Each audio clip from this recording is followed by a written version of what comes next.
Welcome to the future, everyone. Welcome. Hello. Can't see shit, though, can you? Yeah, no, can't see a damn thing. It looks really bright in the future here. Yeah. Hi, everyone. Thank you so much for coming today. Really appreciate you taking time out of your busy Tales schedule to talk with us about the future. Oh no. Tech fail. Tech fail. Tech's good in. There we go. There we go. We are going to talk with you just for a couple of minutes, 5 minutes max, I swear to God, Lola, and just really introduce this idea of futures, where it came from, and where we want it to go in the future.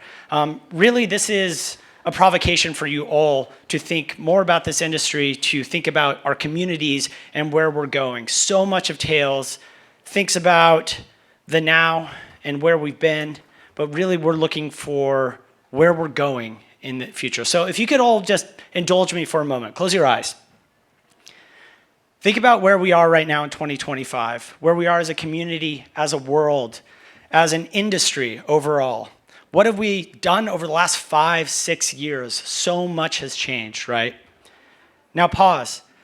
Think now 10 years forward in 2035.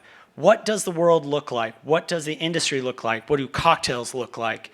This right here is the prompt and what we want you all to be thinking about in this session and the sessions that follow. Claire's going to dig into a little bit more there in a bit, but I really want you to think of that anchoring. And that doesn't sound like much, does it? 10 years. But 10 years is a lot of time. And right now, in 2025, 10 years is really ramping up exponentially. Is anyone familiar with Moore's Law here? It's the idea that in every 18 months, technological change basically doubles. Right now, that's happening every 5.7 months. So it's really ramping up. So the world 10 years from now is going to look a lot different. And we really want you to think of that not just in the tempting dystopian ways that you could, but really in the utopian ways that we can all be a part of. Button, there we go. Oh no. Go back. Real quickly, the Futures Committee is comprised of Claire and myself. I'm Alex. Andrew Ho from Hope and Sesame, Bobby Carey from Proof Creative, and Stephanie Jordan from Avalon Spirits. This committee was put together really to explore this idea. And a huge thank you to Tales the Cocktail for indulging us, for one, in this conversation. Because we really wanted to find a space for these highly adept and engaging conversations. So let's just talk a little bit about the ambition that we set ourselves, because our ambition sits slightly outside of the Tales ambition, but of course is connected to it. Because when we think about where we want to be as an industry in 10 years, we think about what we want our industry to look like. And that's within our gift right now. And what we wanted to help everybody to achieve in this room is to think of what we need to do over the next 10 years to set us all up for success. So our ambition is to set the Futures Track as the leading platform for forward-thinking discussions about the evolution of our industry. And like Alex mentions, we know that the future is coming at us fast. And we've got amazing tracks at Tales of the Cocktail. We've got Beyond the Bar, the Business of Bars and Bar Culture. All of those look at where we've been, where we've come from. But this track is really about where we're going and how we can be set up for success as an industry. Next. The tech is slower in the future. We also set ourselves a mission statement. This is mission critical. I'm not going to read it all out, but essentially, we want to think about our industry as really where will we connect in the future? How will we come together in real life in the future? Where will we go to be together? What does community look like in 10 years? And I think the mission for us is to really set our industry up for success, to help us really understand the power that hospitality has for the sake of humanity. And I know that sounds grandiose, but if you think about how many barriers there already are to our leisure time, how many opportunities there are for us to stay at home or stay behind a screen, then we need to think about what hospitality needs to do in order to pull people out of their homes or out behind their screens and to connect together in real life. And fundamentally, that is the mission of the Futures Track. I don't think I'm doing anything anymore. Yes. These are our 4 pillars. We're not going to go through them in a lot of complexity right now because we don't have much time. But these are the things that have allowed us to filter and assemble this group of courses over today and tomorrow. We really hope a lot of you stick around and participate in the rest of them if you're able to. Really to inspire thought-provoking conversations, to promote the adaptability and inclusivity in this changing world, to balance theory and action. That's a really, really important one for us, and to expand really our perspectives and this community's voice. And then the future is dystopian. It's probably my computer's fault, let's be honest, like, for sure. Thank you. But really importantly, this is not science fiction. We are here from more of a futurist perspective, which is to say a perspective that is looking with data, with informed decisions, with expert opinion about where we're going in the future. And while I love science fiction and all the speculation about the world ahead of us, this is not necessarily that place. This is really looking for tangible insights into where we're all going from a holistic perspective. There you go. Shoot. That's the future. That's like more future. That's tomorrow. So we were very, very fortunate to receive so many applications to be part of the Futures track. And we worked tirelessly with the committee to narrow it down to these 8 speakers for today and for tomorrow. And so today you will hear from Ben Branson, Rachel Vaughan, Giancarlo Sparacchio, and Marissa Johnson on some incredibly mind-provoking, future-thinking topics, and all of which are very, very diverse and very exciting. Tomorrow, we're going to be hearing from another 4 speakers, Layla Fattar, Tiffany Nuremberg, and Ben Heer, and Sean Flynn, about the future of hospitality, future of technology, future of sustainability, and the future of culture. So we hope that we will see many of your faces here tomorrow as well. And one final thought here I want to leave you with. This quote from Jobs, I think, does a really good job of saying something that we love, which is that, ideas are plentiful. There's lots of great ideas out there, but bringing those ideas to life, to actually changing the world, is the slow, messy, human, hard work of iteration. And we really, our highest ambition out of these talks is that a kernel of thought, an idea, something comes out and germinates with you all, and you bring back to your worlds and begin to change, and from that plants a seed for further change in the world. So there we go. So invention is less than implementation. Again, we've provoked a lot of the speakers in the next couple of days to give you things to take with you and to bring to life. And ideas are cheap. They're plentiful, they're everywhere, but bringing it to life is really the hard work. And I really hope that you all take some of these ideas and bring them to life in your world. You are the solution. So how's it going to run? How's it going to run? Yeah, so some housekeeping. So very TED Talk style. We've got 4 speakers, 20 minutes for each speaker. We won't kick them off the stage if they go over. So if the speakers in the room who are panicking, don't worry. There's not going to be any slime dropped on your head or anything. 20 minutes, and the timings are up there. And then we'll have a short Q&A at the end of each session with each speaker. So if you've got any questions, you'll have an opportunity to ask your speaker those questions. And this is new. This is the first time that we've done this Futures track. So any feedback that you have for us, including, where do you get these cool visors, then please let us know through the Hoover app. So now it gives me great pleasure to introduce our first speaker, a good friend of mine, Mr. Ben Branson.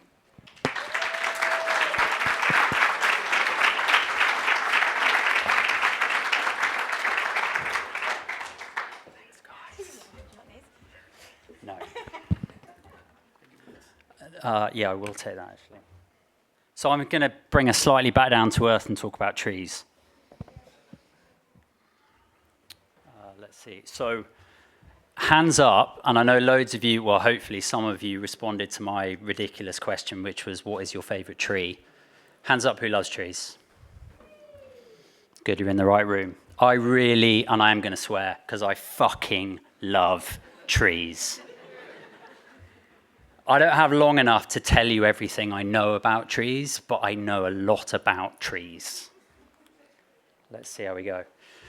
Quick whistle-stop tour of me. 2015, I founded Seedlip. Last year, we launched Season, pair of cocktail bitters. I was diagnosed autistic and ADHD about 3 years ago and set up a charity and launched a podcast last year. And then, very, very exciting, 12-year dream come true, launched Sylva, these dark, kind of aged, non-alcoholic spirits, of which you are going to get to taste a couple of them today.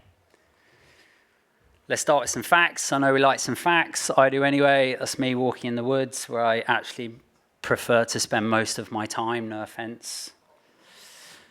So, a few things. First thing to say, trees are really recent. The Earth has been around for 4 billion years. Trees have only been around for 10% of it, which is not very long at all. There are 3 trillion trees on the planet. This is a real tree. This is a rainbow eucalyptus that sheds its bark, and each time it sheds its bark, pieces of it oxidize and start to change color because of the tannins. Real tree, Google it. 20% of the global population rely on trees. I don't know why I'm crouching when I could just lift this up a bit. There we go. 20% of people in the world rely on trees for their livelihood. And hands up, anyone who knows who the biggest purchaser of trees in the world is. Any guesses? Nope. No. IKEA. Think about that for a second. Here we're getting even bigger on the facts. 80% of all the species on Earth live amongst the trees. Pretty cool one. This one blew my mind when I learnt it, that 99% of a living tree is dead. The only things that are alive are literally the leaves, any fruit, and then a thin layer called the cambium that goes down the sides of the tree that transports nutrients, water, etc. to grow the leaves. The rest of the tree is dead. And this is a pretty cool one, 3 trillion trees, 1 tree, enough oxygen for 10 people for a year. Trees are pretty important. Anybody know what this tree is? Correct. So cork trees live for a couple of 100 years. 50% of the world's corks come from one place, come from Portugal. And you can harvest cork, it does not damage the tree, every kind of 9 to 12 years. So you get about 16 harvests per cork tree. It's a variety of oak. There are 600 species of oak. This is a really cool one. So I brought with me today a book from 1670 that is that book there, which is our namesake, called Sylva. It's right here. It's real. And it was printed using a wonderful ink called gall ink. Gall ink is made and basically was the ink that we used to print everything from Shakespeare for 1,000 years, all down to a little wasp called the gall wasp. Doesn't sting you, but it does make its nest within oak trees and oak leaves. And we used to extract the ink or the color from that to use in printing presses. I really love trees. This, I don't get too annoyed about good ideas when I don't have them, but this I was really fucking annoyed about. Gavin Munro in the UK grows furniture. He grows chairs and tables, huge wait list, long time. He's shaping trees. Absolute fucking genius. And given that the UK, 90% of the wood in the UK that we use is imported, like this kind of stuff is pretty remarkable, because we would do better not to import lots and lots of wood. You guys, all of us in this room, share up to 50% of our DNA with trees. Yeah. Gets better. There are 73,000 tree species. To put that in context, there are only, quote, 47,000 edible plants. And given that experts believe there are 9,000 tree species we haven't even discovered, we have basically twice as many potential flavor opportunities as with edible plants.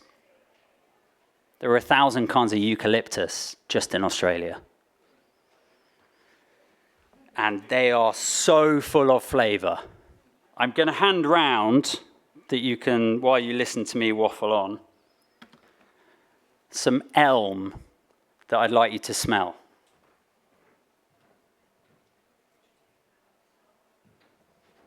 So this is just elm wood from my forest and water, and then I've used ultrasound to extract it. And it smells like your granny's purse or like an antique shop. It's fucking brilliant. But they are so full of flavor. This is a good one to take a photo of because I'm not going to go through this list. I've basically tasted over 200 tree species. And I can tell you that when you look through this list, there is so much amazingness. There is so much flavor in trees. And we, as a drinks industry, we know a lot about one species, really, and that's American oak. And we know a lot about that species and how it behaves in one format, and that's a barrel. And there are 100 million barrels circulating the planet. 90% of them, 95% of them are one species. And all of those barrels have taken 100 years to grow, effectively. A 100-year-old oak tree that makes 1 to 2 barrels. And I come at this from a different approach, I guess, and go, why are we wasting or not kind of seeing the other 72,999 species? So yeah, trees are full of flavor. We only launched our little distillery just before Christmas, and there is the scope of this project is pretty enormous. There are so many variables when you start thinking about number of tree species, the age of the tree. Does an older tree taste different to a younger tree? Does the location, the soil, the season, the time of year, the moisture content, does that differ? Does the part of the tree taste different? The heartwood in the middle to the sapwood? What about the bark, the leaves, the seeds, the fruit, the roots, all of the different components? We've got amazing things like juglone, which are really antimicro, potential holy grail preservative that's natural for the non-alc industry. Tannins, saponins, lignin we cannot eat. It's these three things make up a tree: cellulose, hemicellulose, and lignin. Lignin is where the flavor is. Hemicellulose, cellulose, that's where we get all our sugars and our caramels and our sweeter notes. But lignin is the bit that we're most interested in. And what happens, how do you extract this flavor when you've got things like heat, oxygen, pressure, time, UV, ultrasound? We don't have a scale of toxicity for trees, would you believe? We don't have a scale of porosity, and we don't have a scale of density. We don't have a tannin index for trees either. So basically, I'm here to tell you I don't know a fucking lot. 12 years ago, I did a project with a guy called Ty Tyler, who's dead now, in the US, and he was matching 12-year-old bourbon in 3 weeks. And he was using ultrasound and UV and a bit of other clever science to do it. And I got pretty interested in this. And so the picture there is, I have one of those. That's a little sort of industrial ultrasonic cleaner. You can buy $20, $30 little jewelry cleaners off Amazon that can clean your jewelry, but they can also extract flavor from things, which is quite fun. So 12 years ago, I kind of had this idea, dream, opportunity, and I'm really proud to say that we've made it real.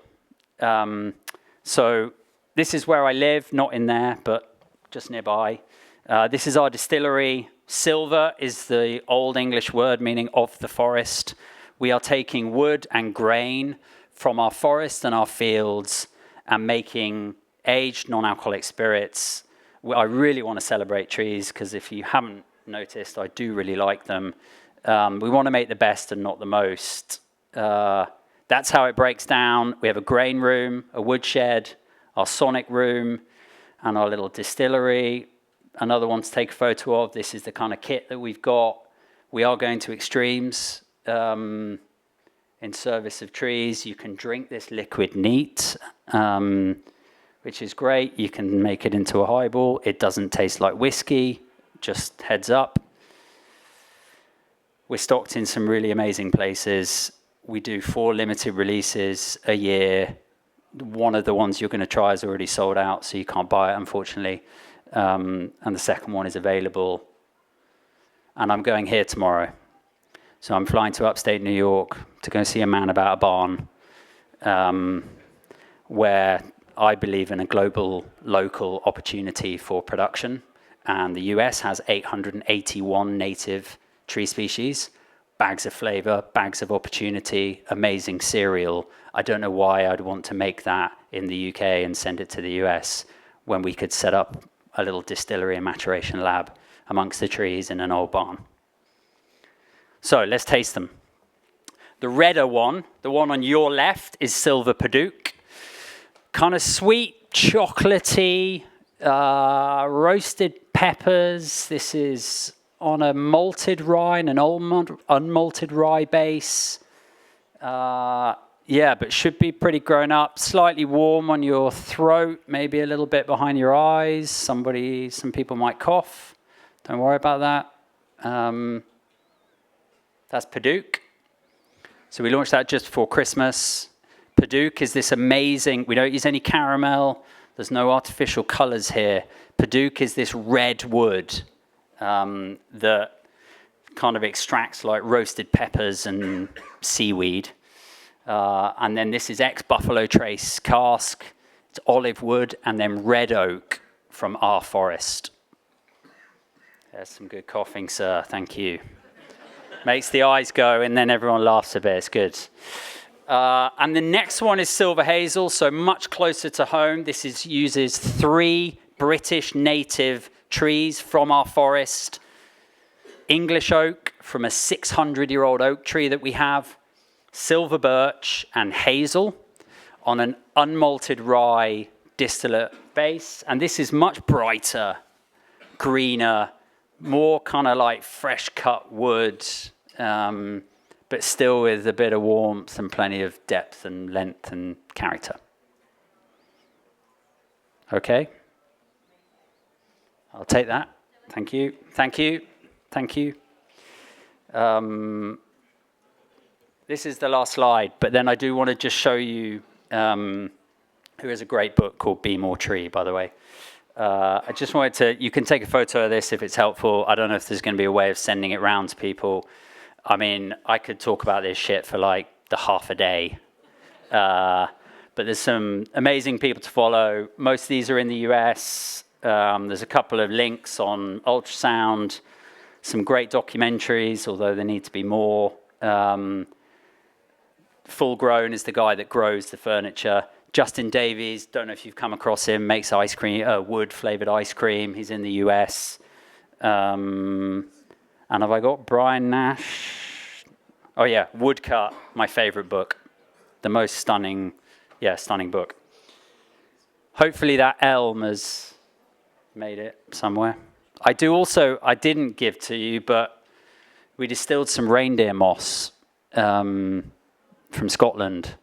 That is fucking delicious. I know people are going to tell me I haven't got time, so I won't hand it around, but if I see you afterwards and you want to smell reindeer moss, please, there's 22,000 varieties of moss, so a lot of flavour there too. You think I'm nuts, so I love this shit, I really do. I named my daughter Moss as well. And one of my dogs is called Twig. Yeah, and my middle daughter's middle name is Oak. I did ask her if I should change my name to Tree. She said no, but she does say that Daddy does make drinks from trees, and so I take that. Thank you very much.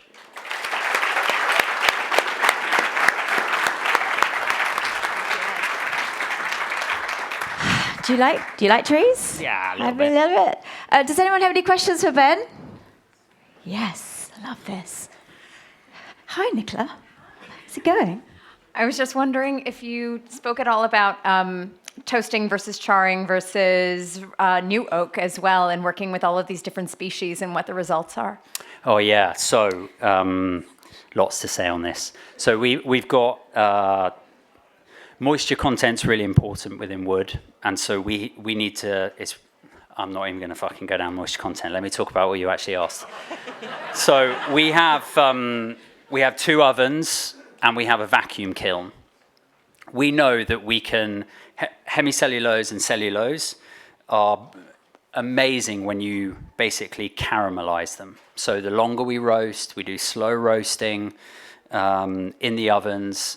With our vacuum kiln, we can take the heat up to 400 degrees Celsius. I don't know what that is in Fahrenheit, without burning the wood. We were sent a very lovely pizza oven by Gosney, and we've been cooking wood in the barbecue, and then we also have been charring wood. So we're trying to see the gamut of roasting without any char and any burn. We've also got a smoker, so we have, for our next release, we've taken cherry wood from our wood, and then we've smoked the cherry wood with the cherry wood, which is fucking amazing. I think it is anyway. So yeah, like, as with most of my answers about wood at the moment, I don't know, and we're trying to figure it out. Question. One more.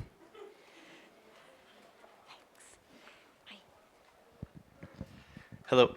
My question is kind of breaking down the distillation process for you guys. So you're saying that it's unmalted rye. Are you distilling down and then adding the staves of the specific wood species to get the flavor profiles? So we're distilling grain.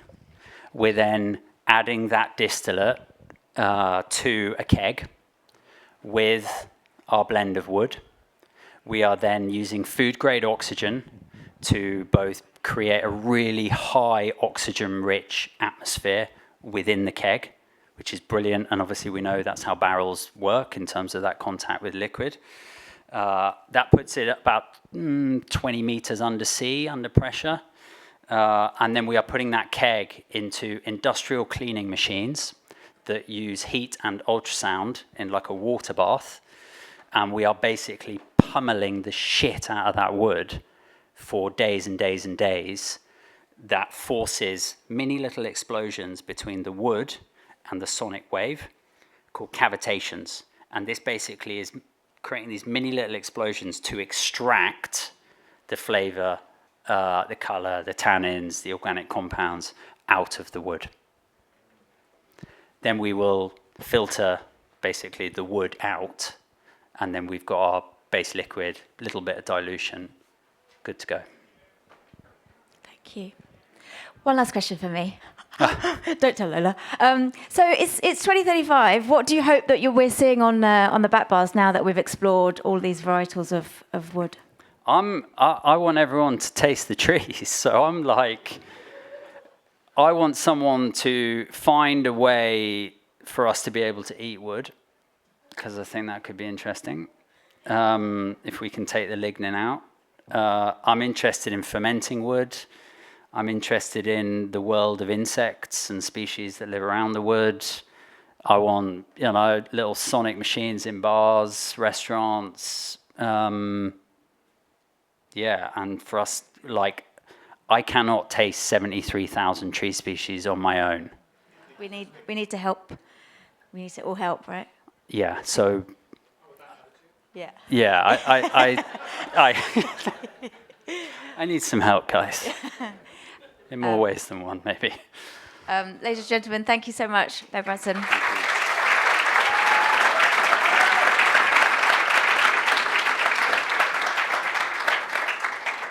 Thanks so much. So inspiring. Could I just have the next slide?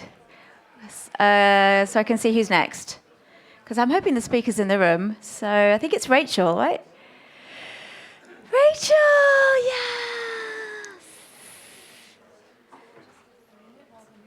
Yeah, exactly. We're just going to have 1 minute of changeover.